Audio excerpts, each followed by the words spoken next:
What if I told you that the Resident Evil 3 remake is better than you remember? Not by a whole lot, but it's definitely better than I remember it being. Compared to the original game, there are some areas missing as well as some changes that people found disappointing, but for my case, I never played the original. Outside of one major section that felt like they straight up cut out content for this game, it felt like a complete package, even though one run of this campaign was maybe 3 to 4 hours.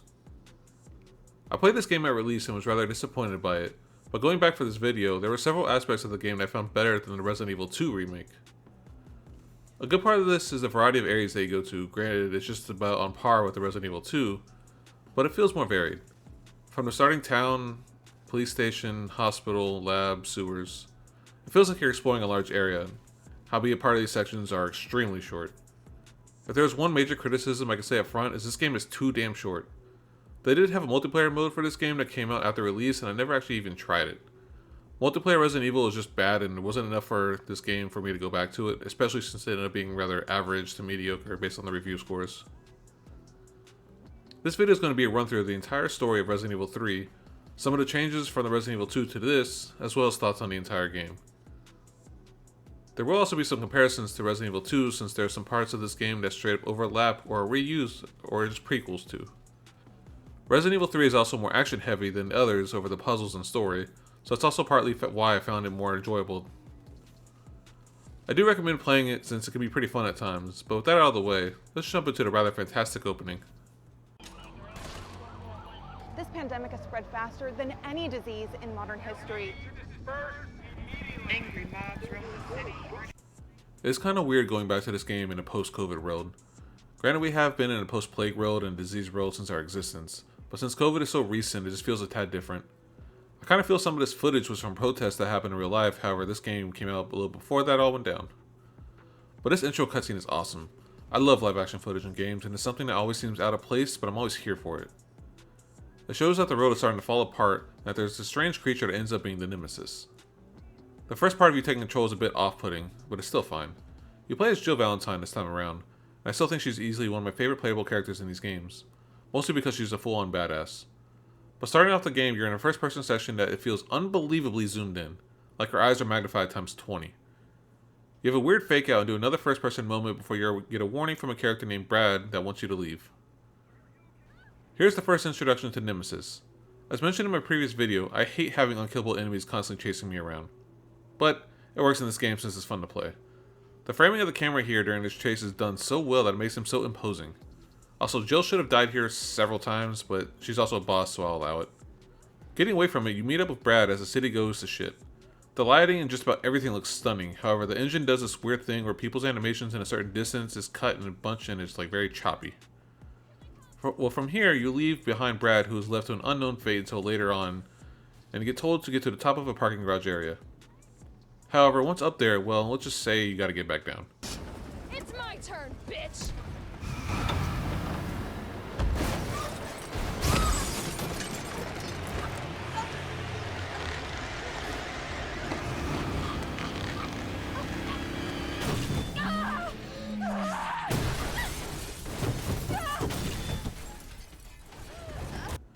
Then there's this fucking badass scene.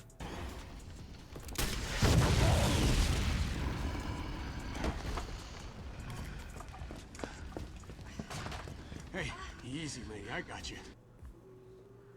Yeah, here you meet the character Carlos, and he's fantastic. Great voice acting, helping as needed, dope-ass hair, he's the best. You find out that there's a train system that needs to be jumped back online, and that's the first main goal of the game. You get a small, and I mean pretty small town to explore. There are several buildings to go through as you discover what is needed to get the train back online. There's a section of fire blocking your path, so you are just about forced to check out all the buildings. From a donut shop, pharmacy, and so on to even the actual train control room. Along the way, there are zombies to shoot and resources to collect since it is a survival horror game after all. Like Resident Evil 2 Remake, a lot of the puzzles are very similar as well as how the locks are in inventory work. As you explore the area, you come across a man who is dying and gets killed by another soldier-looking Russian guy. I'm just gonna say it now, this guy is basically the other main villain of the game. Fuck this guy and his motivations for doing his evil deeds. However, that will be discussed later, I just wanted to mention him up front. We find out that you need power to get the train control room ready, and you find the power plant. This place is infested with bugs, and for some reason the game needed to let you see firsthand what they do instead of just experiencing it naturally. It's, well, fucking gross.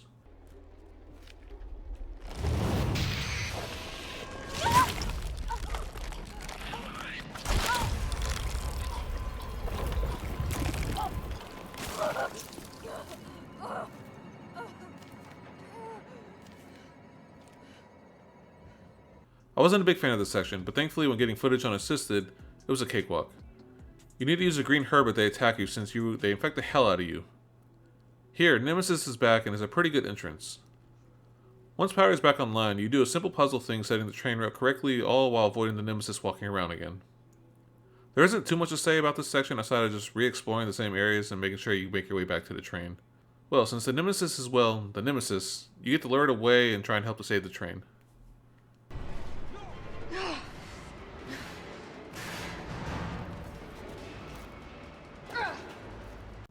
The sewers is a very small section of the game that begins right after escaping the Nemesis. It's mostly just a pass-through spot to get back into town for the finale of that area. You get to explore the area and get some upgrades and resources as well as these giant dinosaur-looking monsters. They aren't difficult, but the main thing about them is they need to keep your distance since they will literally eat you and one-hit kill you up close. Which is a shame since they probably could have been more, but it works for this area.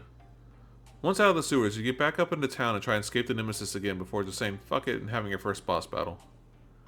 There's a cool set piece leading up to here since you have to scale a burning building that is constantly spreading due to how the Nemesis is before the showdown on the roof. It's fun and the grenade launcher puts in work. Once escaped, you run into the reoccurring character I mentioned in the last video who had their daughter turned. This is one of the crossover sessions that looks a tad bit different from the Resident Evil 2. There are zombies around as well as some stuff blocking the giant hole in the ground that was there. I'm guessing the very few hours in between this, they were all knocked down and the zombies just ran away. With all that, there's the escape from the non-dying Nemesis again, and get back to the train and make your way out of the city. Carlos is tasked to find the scientists, and you decide to dip. Or well, at least it seems like it. There really is no escape from this fucking thing. Also, here's that shitty villain again, since he just wants to be evil, and well, every game needs one of those. Alright, keep your head screwed on, Romeo. This is the police station. You sure? It looks like a cemetery to me. This is the first time playing as Carlos. He makes his way to the police station and you see what happened to Brad from the beginning of the game and how the cop from the last game got turned. It is a good tie-in and I do like how you get to see this. Having a full-on connection that overlaps feels more like a living world. However, this is where some of the overlap is wrong. The goal here is to find the scientist or find his whereabouts. Carlos runs around just a portion of the police station compared to the previous game since a lot of it is cut off. However, you do see how some of the cops were killed off that you see laying around. The difference is, you still need to have combat in this game, so there are plenty of zombies for you to kill that make no appearance lying around in Resident Evil 2. I know technically they just went, well, they're zombies so they got up and left. I'm gonna just say no, since 1, I'm stubborn, and 2, you can kill off zombies in the series. They are dead. You make it around more of the area, deal with the zombies, mention how it's shitty for Leon to have his first day. Yeah. Welcome, Leon. Bet you had a kick-ass first day. And then cause a giant hole in the locker room area that was seen previously. This is what I mean for how these types of touches are really cool to see and experience. Once in the STAR's office, you figure out that where the scientist is and I just don't even want to save him. He's a dick. Reminds me of someone stuck up like Donald Trump. They're gonna know what to do. No, negative. RPD's overrun too. Then figure it out! Umbrella's gone crazy. They're killing all the researchers. I am the only one who knows how to make the vaccine to stop the zombies. So you can either sit there with your dick in your hand or send somebody who's capable of getting me the hell out of here. You then see Carlos receive a message, but you only hear part of the conversation. He's speaking to Jill, but they left out what it says so you can experience it firsthand. I get why they did this, but since he's a playable character here, the players should hear what it said. Oh well. Here's where there's seemingly obviously cut content from the game. In the original, I'm like 99% sure there was a clock tower that you would explore before fighting off the Nemesis, for a second boss battle. At least this battle is mostly fun. You damage him like crazy until he runs around the arena a bit, and then you gotta use the mine rounds for the grenade launcher to take him down and finish the job. Plenty of space to run around and get resources. I didn't like this battle on my first playthrough, but this time it was fun. Once finished, you see Jill get infected, which is strange since you can be bitten many times up until this point, but this is what actually does it. Mr. Creepy Guy is here again because villain got a villain. Thankfully, Carlos is able to run in for the rescue. Fight it, Jill.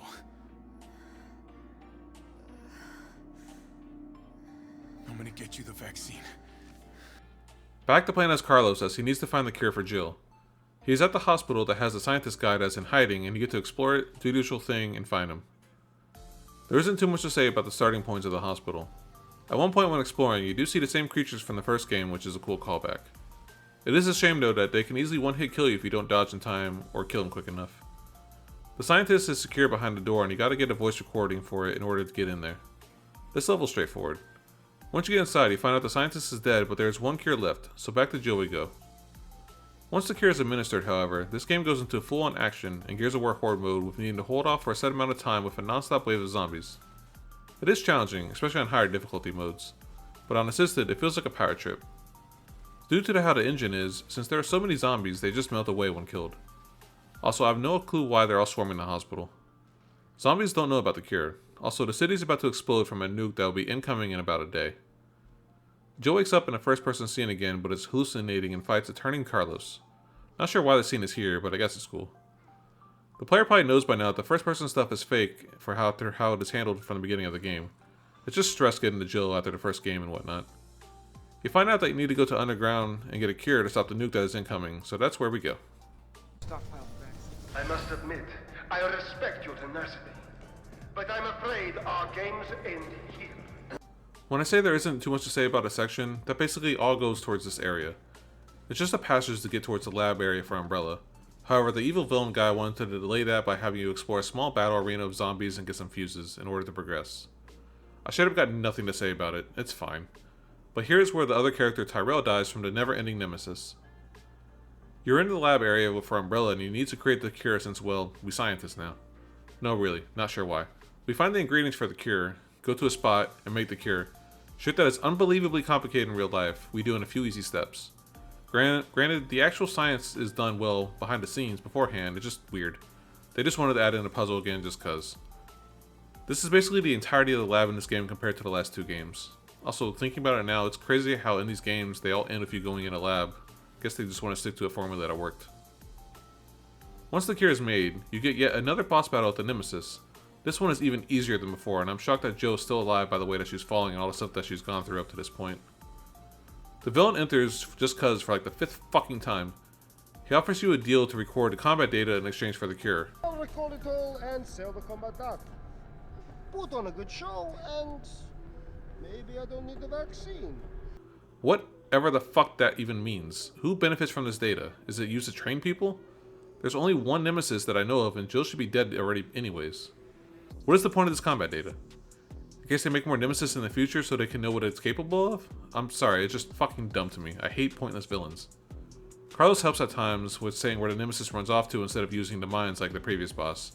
Use these tanks that are around. Carlos fills the area with some acid stuff and the Nemesis is finally dead. Since you see it melt, there's no surviving melting. He's done.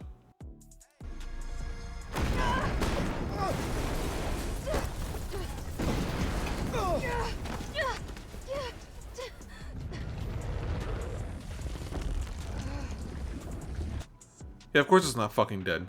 This final boss is terrible. You need to shoot it with this special railgun twice, maybe 3 times on higher difficulties.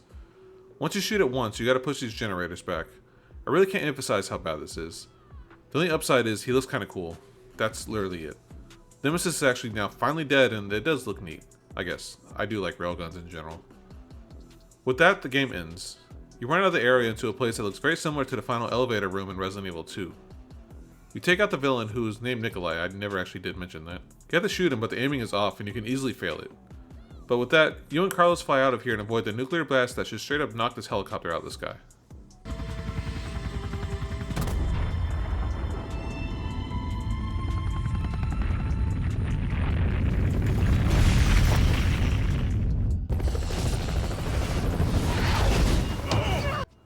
The game does look great at times, and the world building extras is nice. These movie posters are probably my favorite touch since these are my favorite things added to most movies and games. I am glad they added a dodge mechanic to the game as well as checkpoint saves. That may have been the last game I just didn't notice. The shooting feels pretty good in this game and as well as exploring the world, and thankfully the Nemesis following the player around is only on set piece style sections and not a constant threat. Thankfully that type of enemy is done for the future games, well, mostly. Resident Evil 3 is way shorter than previous games, so after all that, there really isn't much more to say.